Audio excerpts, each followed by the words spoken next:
बिस्मिल्लाहिर्रहमानिर्रहीम। अस्सलामु अलैकुम वरहमतुल्लाहि वबरकातुहू। मोहतरम नाज़रीन सामीन, उम्मीद है आप सब खैरियत से होंगे।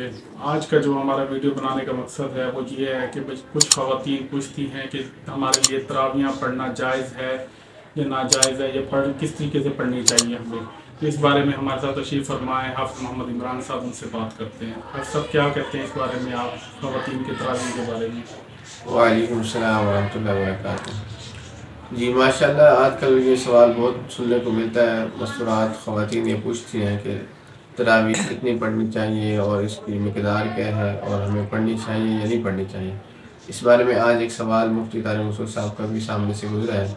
नाज़रीन को हम चाहते हैं कि वो सुनवा दें ताकि जितनी भी ख़वातीन हैं उनकी ये बात क्लियर हो जाए जहन में कि तरावी पढ़ना कैसा है कैसा नहीं है। मुफ्ती तारिक मसूद साहब के बयान है, इसको सुने इंशाअल्लाह फ़ायदा होगा। पाकिस्तान से किसी ने पूछा है, क्या ख़वातीन पर तरावी पढ़ना लाजिम है? तरावी सुन्नत मुअक्कदा है। सुन्नत मुअक्कदा कहते हैं जो फ़र्ज़ की तरह और वाजिब की तरह तो नहीं होती, लेकिन वो आम सुन्नतों की तरह भी नहीं होती कि उसको छोड़ने वाले को मलामत ही ना की जाए, तो इसको सुन्नत मुअक्कदा कहते हैं। आम सुन्नतों से ज़्यादा ताकीद है इसकी, क्योंकि नबी सल्लल्लाहु अलैहि वसल्लम ने जहाँ भी सियाम रमज़ान का ज़िक्र किया, क़याम रमज़ान का भी साथ में ज़िक्र किया। दिन का रोज़ा रात का क़याम, दिन का रोज़ा रात का क़याम। तो ये क़याम कैसे होगा? नबी सल्लल्लाहु अलैहि वसल्लम ने 3 दिन ये क़याम करके बताया कि ऐसे होगा। इसमें कितनी रकतें पड़ी ये मालूम नहीं।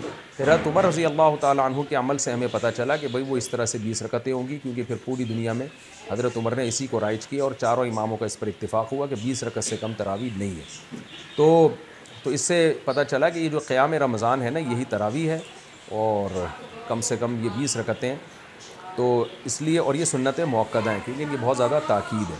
तो सुन्नत मुअक्कदा का हुक्म ये है कि मर्द हो या औरत दोनों के लिए एक ही हुक्म है, अलग अलग नहीं है। हाँ, मर्द बेहतर है कि जमात से पढ़ें, जमात से सुन्नत मुअक्कदा नहीं है, खूब समझ लें। इनफरादी तौर पर भी पढ़ सकते हैं, मर्द हो या औरत, जमात से पढ़ना अफजल है।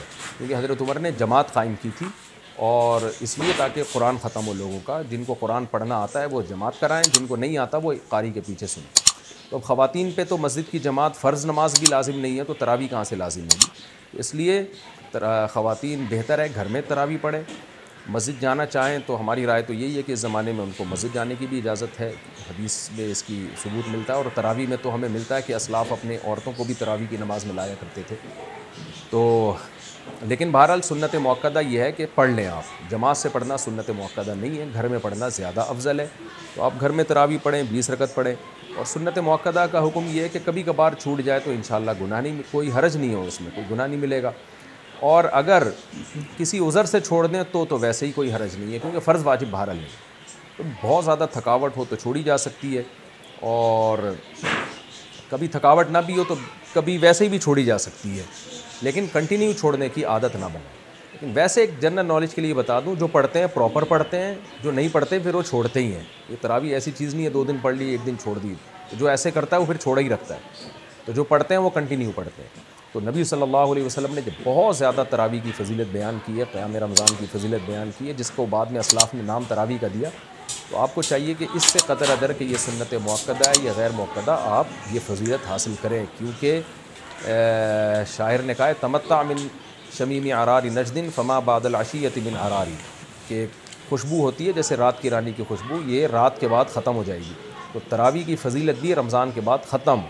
इस बहस में पढ़े बगैर कि सुन्नत मुअक्कदा है या गैर मुअक्कदा है, वाजिब है या नहीं, इस बहस में पढ़े बगैर आप कंटिन्यू पढ़ लें, क्योंकि सवाब बहुत है इसका। और ये ईद का चाँद नज़र आते ही आपके पास ये ऑप्शन ख़त्म हो जाएगा। लेकिन हुक्म यही है कि सुन्नत मुअक्कदा है। क्या औरत दीगर औरतों को तरावी पढ़ा सकती है? अगर हाँ तो इसका तरीक़ाकार बता दें। नींद अगर पीछे लड़का भी खड़ा हो जाए तो क्या हुक्म होगा? बिनत नसीर लाहौर से।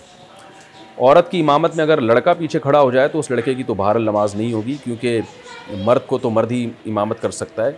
लेकिन औरत की इमामत करे तो हमें इस बारे में एक रिवायत हज़रत आयशा से मिलती है, लेकिन असलाफ़ ने ना उस पर अमल किया, ना हमें कोई उसकी कोई नबी सल्लल्लाहु अलैहि वसल्लम से उसकी कोई हौसला अफजाई मिली, और ना किसी फ़क़ीह ने इस अमल को पसंदीदा अमल करार दिया।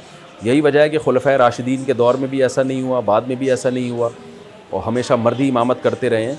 तो इसलिए हज़रत आयशा के इस अमल से ये बहरहाल पता चलता है कि अगर कोई औरत ऐसा कर लेगी तो पीछे औरतों की नमाज हो जाएगी, लेकिन ये अमल बहरहाल पसंदीदा है नहीं।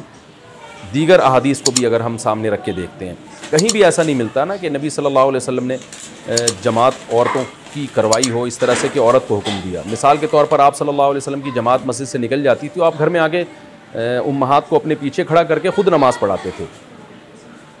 और ये भी नहीं है कि आप सल्लल्लाहु अलैहि वसल्लम ने ख़वातीन को जब हुक्म दिया ना कि तुम्हारी घर की नमाज मस्जिद से बेहतर है, तो घर में आपने उनको इनफरादी नमाज का हुक्म दिया है।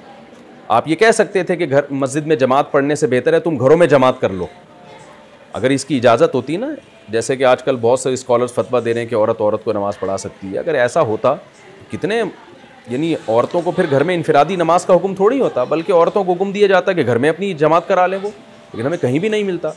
तो सिर्फ़ एक हदीस को देख के कभी फ़ैसला नहीं किया जाता, बाकी भी तमाम अहादीस को देखा जाता है। तो उन तमाम अहादीस को देख के फ़ुक़हा ने जो इस्तिदलाल किया वो ये है कि औरत अगर औरत को नमाज़ पढ़ा दे तो नमाज हो तो बहरहाल जाएगी, लेकिन ये अमल बहरहाल मकरूह और नापसंदीदा है, ये काबिल तरगीब अमल नहीं है। इसलिए ख़वातीन को चाहिए कि वो इनफरादी नमाज़ पढ़ें, जमात से पढ़नी है तो मर्द को इमाम बनाएं, उसकी इक़्तिदा में नमाज़ पढ़ें।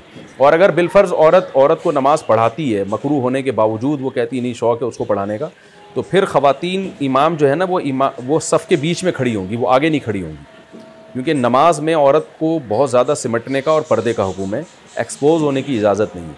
तो उसमें फिर ये है कि वो ख़वातीन, जैसे हज़रत आयशा के बारे में यही है ना कि ख़वातीन के बीच में हो, बीच में थी वो, तो फिर आगे जाने के बजाय जहाँ सफ़ है उसी के बीच में वो औरत खड़ी होकर नमाज़ पढ़ाएगी। मस्जिद करीब होते हुए घर में तरावीह का एहतिमाम करना। अगर मस्जिद करीब हो तो घर में तरावी पढ़ने का एहतमाम करना कैसा है? एजाज़ अंसारी इंडिया से। देखें, तरावी की जमात मस्जिद में लाजिम नहीं है, सुन्नत मुअक्कदा अलल किफ़ाया है कि पूरे महल्ले में एक जमात भी हो तो सबसे सुन्नत मुअक्कदा साक़ित हो जाती है। अलबत्ता तरावी पढ़ना सुन्नत मुअक्कदा है, यानी अगर आप जमात से नहीं भी पढ़ते तो इनफरादी तौर पे पढ़ें। बाकी आपने कहा मस्जिद करीब में है, तो मस्जिद अगर करीब में है तो बेहतर तो यही है कि मस्जिद में तरावी पढ़ें, क्योंकि उसका सवाब ज़्यादा है। लेकिन अगर कोई मस्जिद में नहीं पढ़ता, घर में भी जमात कर लेता है तो भी जायज़ है। बाकी ये कि मस्जिद में पढ़ना ज़्यादा बेहतर क्यों है, वजह उसकी है कि हज़रत उमर रज़ी अल्लाह तआला अन्हु ने मस्जिद में तमाम जो मुख्तलिफ़ जमातें थीं उनको एक इमाम पे जमा किया, और सहाबा ने इस अमल को बहुत पसंद किया। और हज़रत अली रज़ी अल्लाह तआला अन्हु फरमाया करते थे कि अल्लाह उमर पे रहम करे, उन्होंने हमारी मस्जिदों को एक रौनक बख्शी है। तो तरावी जो है ये मस्जिद की रौनक है, तो अगर सब लोग अपने घरों में पढ़ना शुरू कर देंगे तो मस्जिद में रौनक ख़त्म हो जाएगी। तो इसलिए अफजल यही है कि मस्जिद में आप जमात से जाके तरावी की नमाज़ पढ़ें, ताकि मस्जिद की एक रौनक बहाल हो।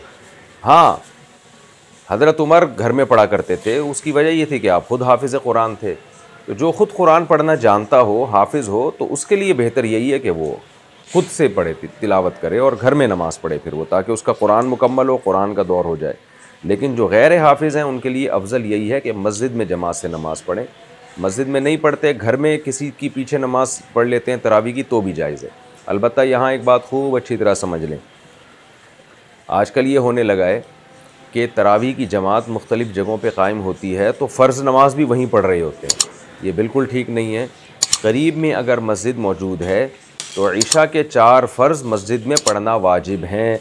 अगर करीब में मस्जिद मौजूद है और तरावी की वजह से लोग मस्जिद की 4 फ़र्ज़ की जमात को छोड़ देंगे तो गुनहगार होंगे। तो इसलिए मस्जिद की जमात फ़र्ज़ नमाज बहरहाल मस्जिद में पढ़ना वाजिब है, अगर करीब में कोई मस्जिद